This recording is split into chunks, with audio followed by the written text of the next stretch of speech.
Romans chapter 1 verse 15. It says, so as much as in me is, I am ready to preach the gospel to you that are at Rome also.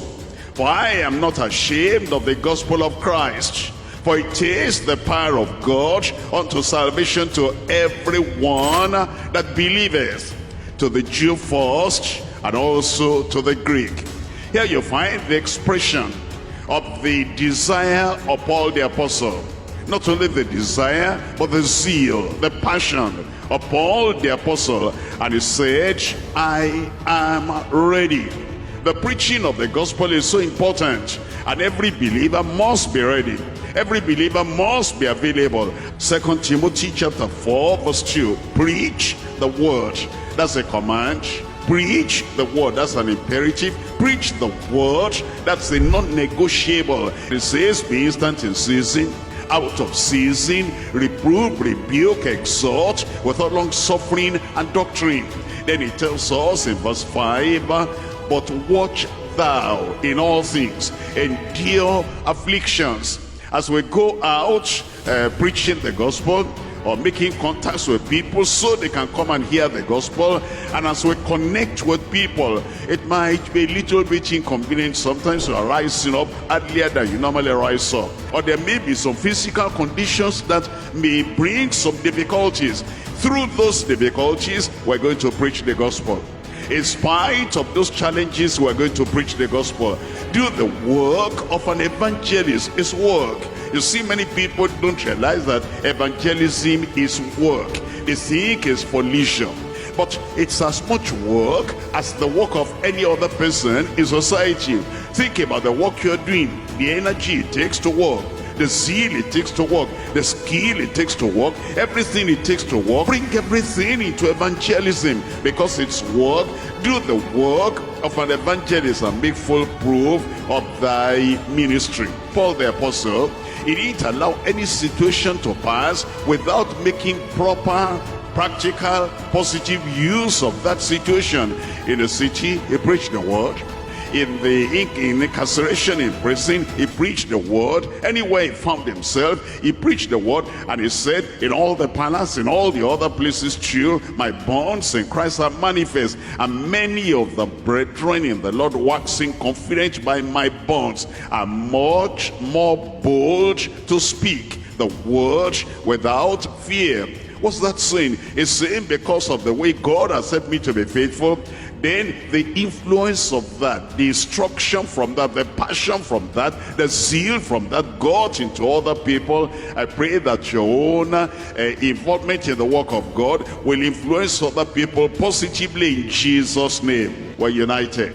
So that whether you are in this district or in that other group, whether you're in this city or that other city, the same thing we're doing here, the same thing you're doing where you are. We're united in purpose, we're united in passion, we're united in the drive that we're going to get the gospel to everyone around us, so that the same success we see on the right, that same success we see on the left, the same success we see in the city, that same success we see in the town, the same success we see in the town, that same success we see in the village, and everywhere that this gospel is getting to, it will penetrate every community in Jesus' name. Whosoever shall call upon the name of the Lord shall be saved. Whosoever.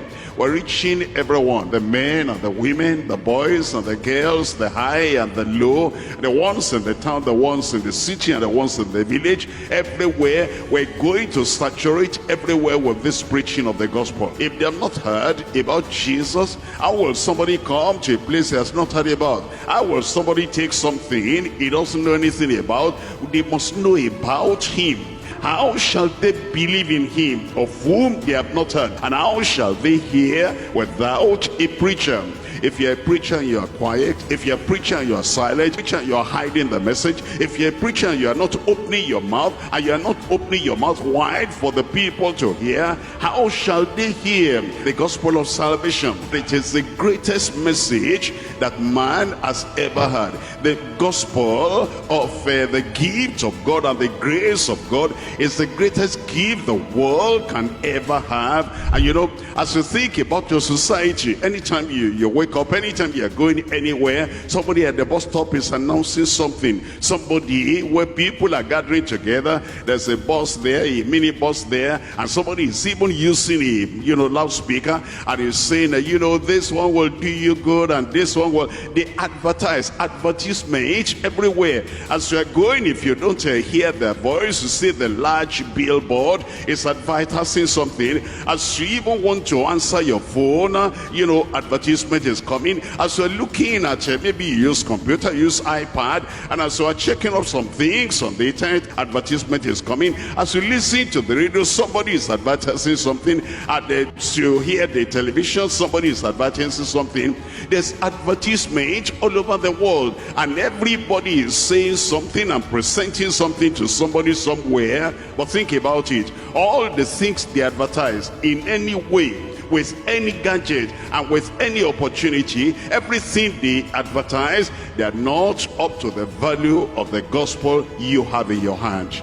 You have the greatest commodity, you have the greatest item, and you have the greatest thing that will bless people here on earth and bless people even in heaven. Thank God I have something. Let us not be weary in well-doing. I will not be weary, I will not be tired, I will not be weak, in Jesus' name. Let us not be weary in well-doing, for in due season we shall reap if we faint not. As we therefore have opportunity, let us do good unto all men, especially unto them who are the household of faith. The Lord has called us, and remember, do all the good you can. Remember, to all the people you can. Remember, in all the ways you can. Remember, at all the times you can. Remember, in all the places you can. Remember, by all the means you can. Remember, as long as ever you can. I am ready. I said I am ready. Who is ready there?